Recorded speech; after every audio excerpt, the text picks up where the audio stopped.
mumanya kati nga Nakiwala Kiyingi sina member wa parliament yet nawe oli wano atoyagala kwogera omuzindalo gw'ekyama gwebakulayiza oli wano Irigale Mwami Ssemujju Nganda honorable wazze wano kutabula lukiiko ddaye mabega gwe ngamba manyi oli mukulembeze wano omuzindalo sooka oddeyo wali osirike naawe sooka okuddisa ddaye mabega munene ku bantu mu honorable Ssemujju tuwe ku kitiibwa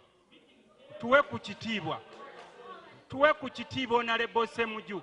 Embeera bw'eti bwefaananye mu kisenge ekirondebwamu mu paalamenti ng'ababaka bajula kugwaŋŋana mu malaka. muwogo nze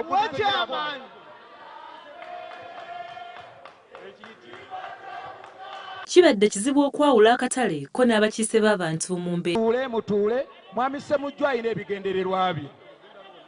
Yes. Mpo omuzindalo ogwo maama wamma.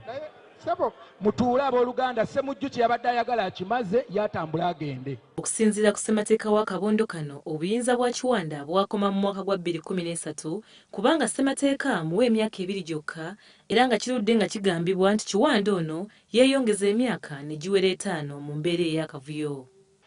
Ekisanja ky'obukulembeze bw'ekitiibwa Buganda Focus kiba kya